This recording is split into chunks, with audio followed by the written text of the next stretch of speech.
Olá, estudantes do 7º ano. Nesta aula vamos trabalhar um pouquinho sobre as características do texto informativo.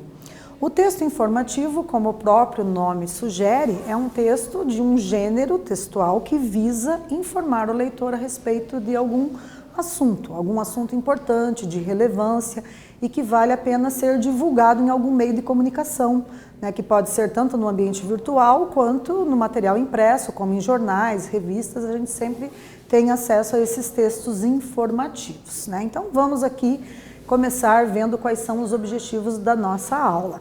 Mas antes de iniciarmos, eu gostaria de mais uma vez parabenizar vocês por estarem aí aprendendo sobre gêneros textuais, por estarem assistindo às nossas videoaulas, que são preparadas com muito carinho, e dizer o quanto eu aprecio e o quanto vocês são especiais.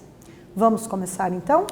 Observem aqui que os nossos objetivos consistem em fazer a leitura de textos informativos, identificar o tema e o meio de circulação dos textos e reconhecer o efeito de sentido decorrente do uso da pontuação, ok? Então, para começo de conversa, você já sabe o que é coronavírus? Então aqui a gente tem já uma pergunta para pensar aí como que vamos conduzir as nossas reflexões dessa aula. Informações sobre o coronavírus, publicado no dia 11 de março de 2020 por Felipe Soares.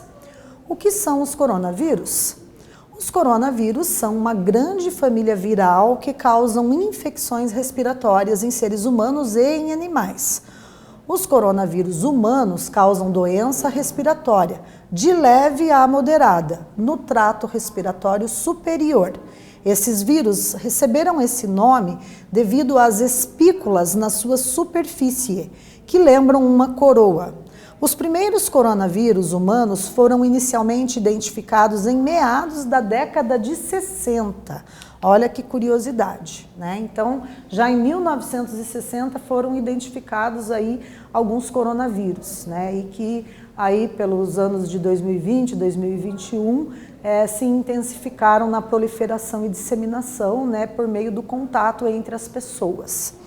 Então, vamos para a nossa primeira atividade aqui de análise do texto. Observem esse fragmento. Os coronavírus são uma grande família viral que causam infecções respiratórias em seres humanos e em animais. Os coronavírus humanos causam doença respiratória, de leve a moderada, no trato respiratório superior. E aí, qual seria o assunto do texto, de uma forma geral?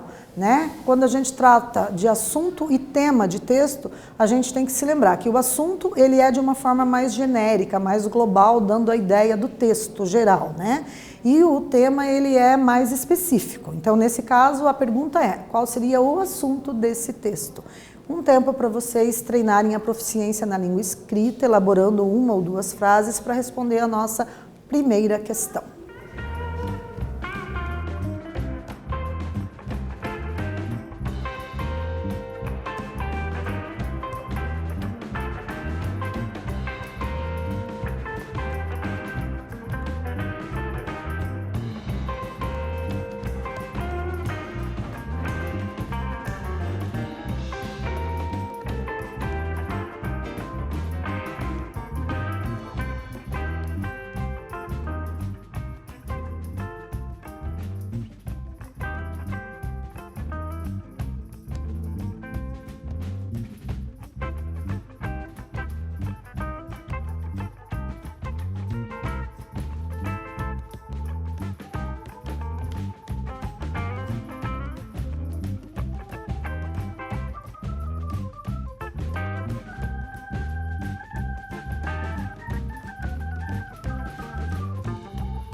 Uma sugestão, então, né, para a gente pensar aí a possibilidade de resposta, seria a gente identificar que o assunto do texto, né, se refere ali ao fato de que os coronavírus, né, de uma forma geral, seria a palavra-chave, e o que eles provocam à saúde de animais e seres humanos. Então, essa é uma abordagem de amplitude mais geral, mais global, que constitui o assunto do texto, certo? Vamos continuar a leitura? Então, venham aqui comigo. Os coronavírus que infectam humanos são alfa coronavírus 229 e NL63, beta coronavírus OC43 e HKU1, SARS-CoV, causador da síndrome respiratória aguda grave ou SARS, MERS-CoV, causador da síndrome respiratória do Oriente Médio ou MERS. Quais são os sintomas dos coronavírus? Os coronavírus humanos comuns geralmente causam infecções leves ou moderadas do trato respiratório superior, com curta duração. Os sintomas podem incluir coriza, dor de garganta e febre. Como os coronavírus são transmitidos?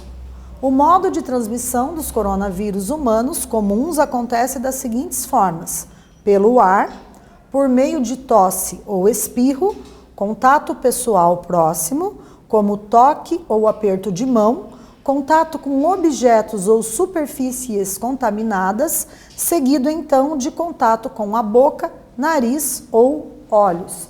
Então, observem aqui o quanto que essas informações nos ajudam a fazer a prevenção, não somente ao coronavírus, mas a todos os vírus de uma forma geral.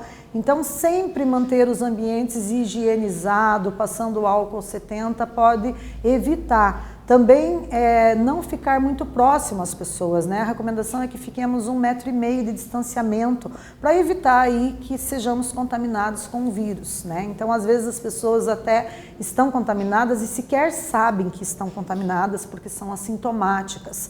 E aí não tem como saber se a pessoa está numa fase de transmissibilidade do vírus ou não, caso ela tenha sido contaminada. Então, a saída é a prevenção.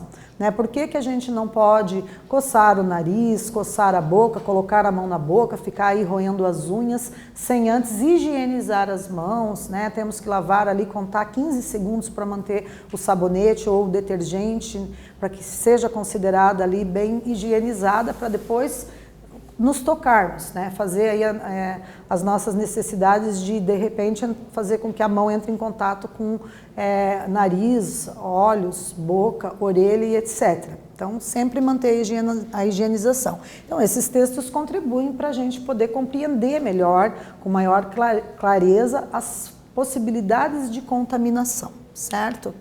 Continuando a leitura, então, venham aqui comigo, olha lá. O período de incubação dos coronavírus, ou seja, período em que os sintomas surgem desde a infecção no organismo, é de 2 a 14 dias. Já sobre o período de transmissibilidade, de uma forma geral, ocorre apenas enquanto persistirem os sintomas. É possível a transmissão viral após a resolução dos sintomas, mas a duração do período de transmissibilidade é desconhecida para o SARS-CoV e o MERS-CoV.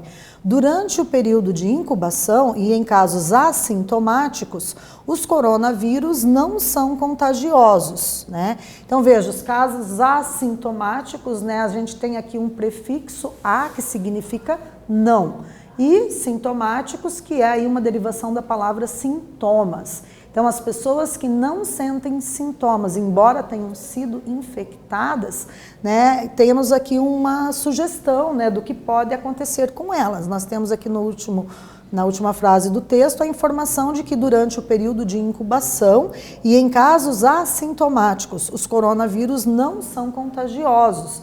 Mas ainda assim eu recomendo todos os cuidados necessários aí, seguir aí os protocolos de biossegurança sanitária para evitar a proliferação do vírus e a contaminação. E agora, diante dessas reflexões, do nosso texto informativo, vamos para a nossa segunda atividade. Primeira pergunta: o que são os coronavírus? E aí, os coronavírus que infectam humanos são? Aí vocês vão mencionar, de acordo com como vocês encontrarem lá no texto.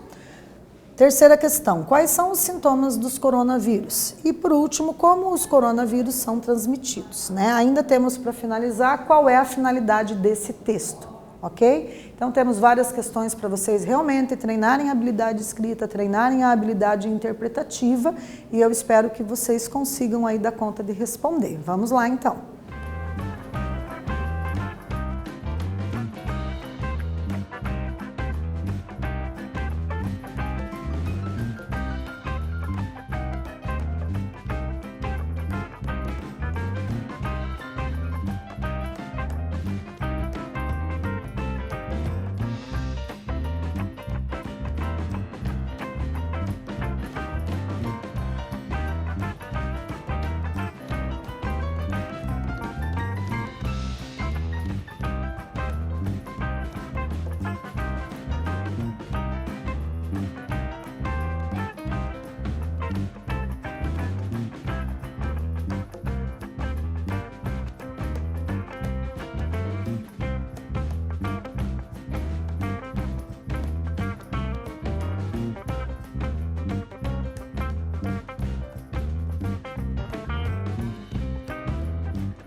Olá pessoal, então vocês perceberam, né, que ficou aqui os slides disponíveis para vocês localizarem as respostas, né? Então a gente tem aqui uma solução para vocês, né? Se vocês responderam algo semelhante, com certeza também estão aí no caminho correto, né? Então a gente tem aqui, primeiro aqui, qual a finalidade desse texto? Então o texto tem a finalidade de informar sobre o coronavírus, né? O que são, como infectam os humanos, os sintomas provocados por eles e formas de transmissão. Né? E aí a gente tem como resposta para o que são os coronavírus, ficou ali os slides para vocês analisarem, depois vocês podem submeter a apreciação do professor de vocês, né, se ele considerar, eu espero que considere, porque é uma proposta de reflexão interessante sobre o texto, né, e um texto sobre um assunto bem relevante, um texto informativo aí bem importante. Tá? Então nós já deixamos os slides, provavelmente vocês conseguiram verificar e acertar aí as respostas, ok? Então vamos dar sequência, né? Vamos aqui para a nossa terceira atividade, né? Que consiste em a gente retomar as questões, né? E aí vocês também vão pensar por que o autor do texto usou pontos de interrogação nos subtítulos do texto. Né? Então vejam que essas frases interrogativas foram extraídas do texto. A gente está fazendo aqui uma citação, né, que promove aí uma reflexão, instiga o leitor a pensar uma resposta, né? E por que será que alguém, ao escrever um texto, gosta de colocar esse tipo de provocação, né, de pergunta, de indagação no meio de um texto? Então a ideia é essa, né? Qual é a intencionalidade do autor do texto ao usar esses pontos de interrogação nos subtítulos do texto, ok? Então um tempo de reflexão para vocês treinarem novamente aí a proficiência na língua escrita.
Retornando então, uma sugestão de resposta, né, a gente afirmar que os pontos de interrogação nos subtítulos tornaram mais evidente, mais claro, né, e objetivo o assunto em cada trecho. Além disso, eles serviram como estratégia para chamar a atenção do leitor, aproximando o texto de suas possíveis dúvidas. Né? Então é uma forma, uma estratégia ali para provocar o leitor para reflexão a respeito do assunto que vai ser discutido na sequência, certo? Então observem aqui que a gente tem, né, um panfleto, né? Então ele é constituído aqui por linguagem verbal e não verbal, vocês têm vários símbolos, desenhos, ilustrações e várias palavras, né, que constituem a linguagem verbal. E aí, então, existem diferentes gêneros textuais do tipo informativo expositivo, né? Então, a gente tem esse agora que é numa modalidade de panfleto, né? Alguns deles vão associar linguagem verbal à linguagem visual para expor a informação pretendida de maneira mais atrativa, simples e objetiva às pessoas. O panfleto é um bom exemplo disso, né? As pessoas recebem, ele é de fácil circulação e leem ali, né, e vê que informações importantes estão ali. Além disso, tem todo ali um jogo, né, de cores para fazer as letras, tem as imagens que chamam a atenção e sensibilizam o leitor, certo? Então, o panfleto, né, a gente pode pensar aí como que surgiu, qual que é a ideia, qual que é o conceito de panfleto, né, e a gente tem aqui nesse slide uma reflexão sobre isso, né? Então, o conceito da palavra panfleto se ampliou desde o seu surgimento, porque atualmente, né, tanto o panfleto, ou também podemos chamar de folheto, é um meio de divulgação de uma ideia ou marca, feito de papel e de fácil manuseabilidade. Por seu baixo custo, é muito utilizado para atingir grandes públicos em pouco tempo, né? Então, essas são algumas curiosidades e agora a gente vai analisar um deles. Esse panfleto está direcionado para qual ambiente? Expliquem. Analisem aí os desenhos e as palavras e vamos finalizando a nossa aula com essa atividade.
Concluindo então, pessoal, né, esse panfleto ele está direcionado aí, provavelmente o ambiente onde se localiza é num ambiente hospitalar, né, então se direciona às pessoas que circulam por ali, embora a maior parte das ações de precaução ao contágio da doença devam ser praticadas por toda a população, as palavras EPI e pacientes, assim como algumas imagens, dão a ideia de que as orientações do panfleto devem ser divulgadas em um hospital, provavelmente, né?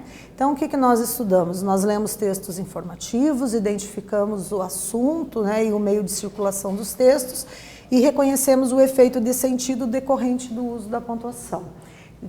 Fizemos também um breve levantamento aí, né, sobre as diferentes formas de tratar o mesmo assunto por meio de panfleto ou de texto informativo.